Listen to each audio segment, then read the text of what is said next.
Okay, so on this channel, I want to deal with honesty, not fakeness, not the perfect answers.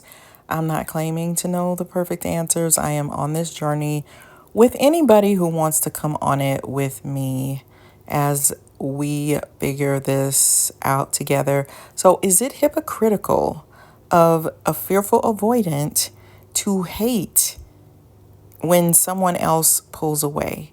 Because would you say, and right now, I don't know the answer to that. Do fearful avoidants pull away? Do they ghost people?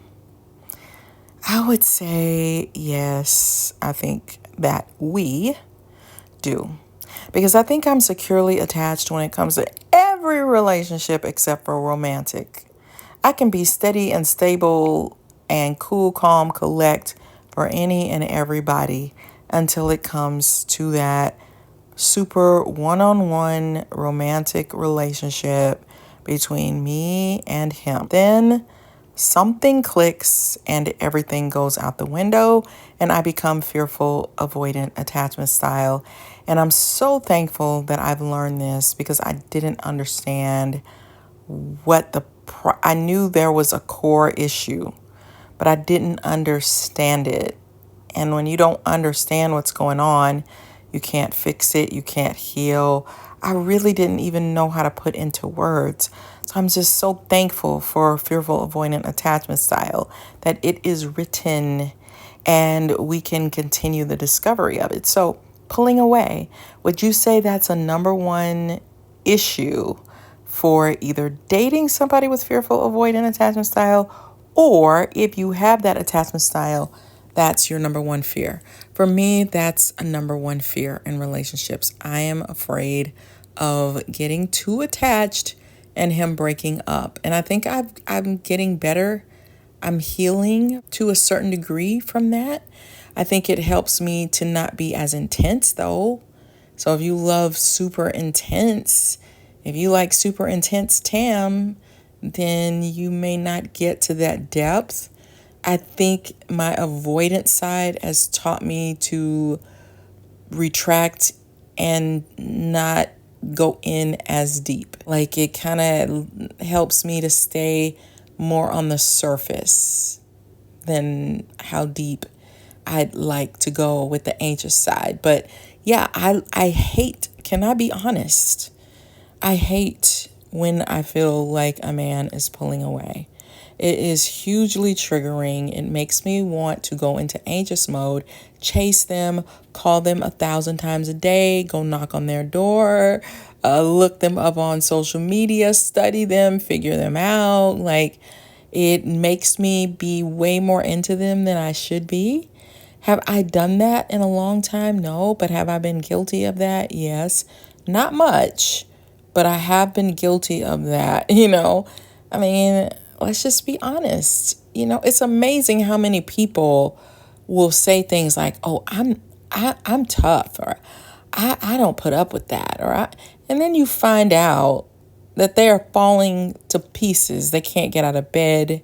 They're crying. So why can't we just be honest? I feel like we can't get anywhere if we're not honest. And maybe you're not one of those people. Maybe if you're totally different from that, then give me some tips and some clues and work your neck and tell me how, honey, I ain't gonna let no man make me feel like that. He's just a human being. Well, I don't know how to turn my emotions off completely. And when I do, I go into avoidant mode and I pull back way too hard where I'm not feeling enough relationship energy to enjoy the relationship or to be enjoyed in a relationship, because I become a zombie.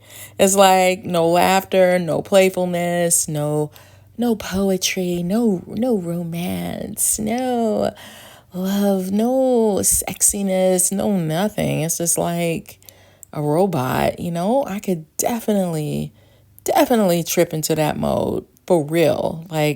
And I'm sure if you're fearful avoidant, you can relate to that, where you you pull way too far to the left. So that's my number one trigger. I don't want a guy to pull away from me. Even though John Gray, who wrote Men Are From Mars, Women Are From Venus, he says that it's part of an intimacy cycle that men need to pull away. And I really think somebody with fearful avoidant needs to pull away and to be given a little bit of space to do so. Because if you're fearful avoidant, when everything is going right, you are so close to each other, you are being comforted by each other, you're enjoying each other so much, that can become super overwhelming, where you are so filled up, like the water is spilling over the bucket. So now what do? I need to retract so that I can heal, so that I can think through things, so that I can evaluate you, and then come back to a healthier space and place with you. So I think a little bit of pullback is healthy. So I'm a hypocrite. It's like, I could pull back, but you can't. I could ghost people, but you can't. Don't do me that way. I've been guilty of ghosting people. And I felt like it was too much or too toxic.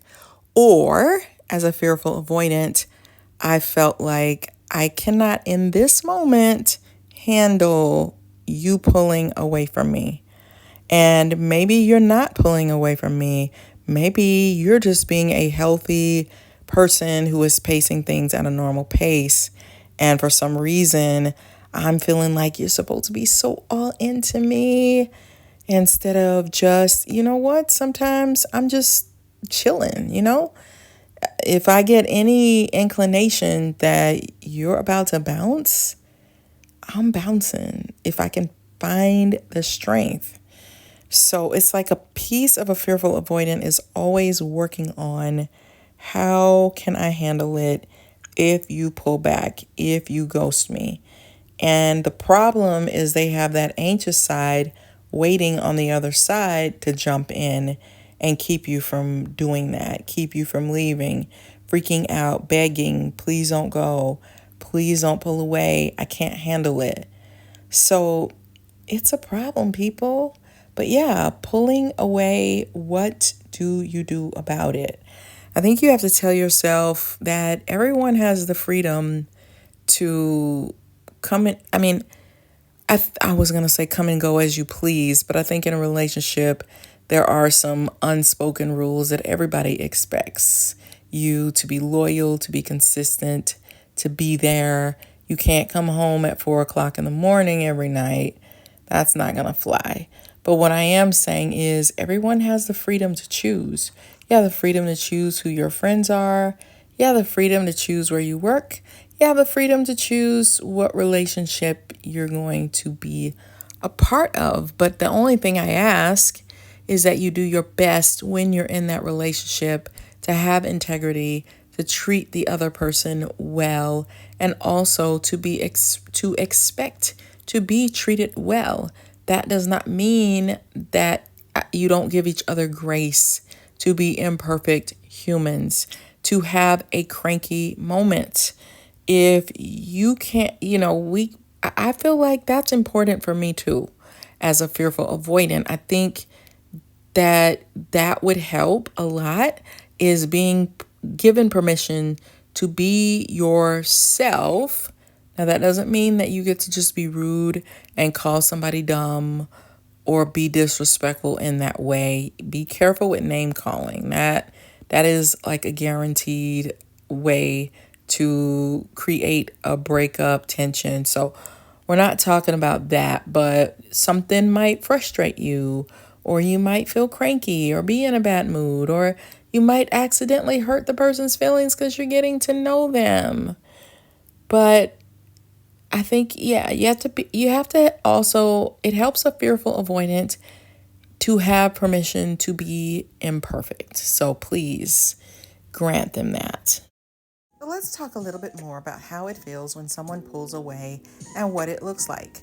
When someone pulls away, especially in the context of a fearful avoidant attachment style, it can feel like a sudden chill has swept through a once warm and inviting space. The initial warmth of connection can quickly shift to a sense of confusion and loss. It's as though the vibrant colors of romance fades into shades of gray, leaving behind a haunting silence where laughter and intimacy once flourished. For someone with a fearful avoidant attachment style, the pullback can evoke emotions. On one hand, there's relief. Space feels safer, allowing them to shield their heart from potential hurt. But simultaneously, there's an undercurrent of anxiety and longing. They may find themselves replaying moments of affection in their mind, questioning if they misread the signs or if they weren't worthy of love after all. This inner conflict creates a storm of feelings, fear of abandonment mixed with a desire for closeness. Visually, this dynamic can manifest in subtle ways. You might notice someone withdrawing physically and emotionally, their body language shifting. They might cross their arms, avoid eye contact, or seem preoccupied, lost in thought. Text messages that were once frequent and filled with playful banter might dwindle to brief one-word replies. The warmth of their presence feels distant, replaced by a coolness that sends shivers down the spine. In moments of reflection, they may reminisce about stolen kisses under the stars or quiet evenings spent together, feeling both nostalgic and afraid. The romance that once felt like a safe haven now becomes a bittersweet memory, a reminder of what could have been. The heart yearns for connection, but the mind, shaped by past experiences, urges him to maintain distance, creating a painful cycle of longing and retreat. Ultimately, when someone pulls away, it highlights the delicate balance between the desire for love and the instinct to protect oneself from vulnerability. In the realm of romance, this dance can be both beautiful and tragic as two hearts navigate the complexities of connection and fear. So, we don't want this type of thing to happen, do we? So you'll want to check out my book, Flip the Script on Love, because it's going to help you on all things romance, to heal, to help you from a fearful avoidant person's perspective. And I wrote a book about narcissists because you might be breaking up because you sense narcissism. So we want you to be very clear on that. So I wrote a book called The Workplace NaRCISSiST. And also, you'll want to understand all 16 Myers-Briggs personality types. And I wrote a book for that too, called From ENFJ with Love. I am so grateful for you guys. Thank you for taking this journey with me. It means so much to me. It really does. And make sure that you have subscribed so that we can stay in touch. Talk to me in the comment sections. I will talk back. And I'll see you guys on the next video. Bye, wonderful people.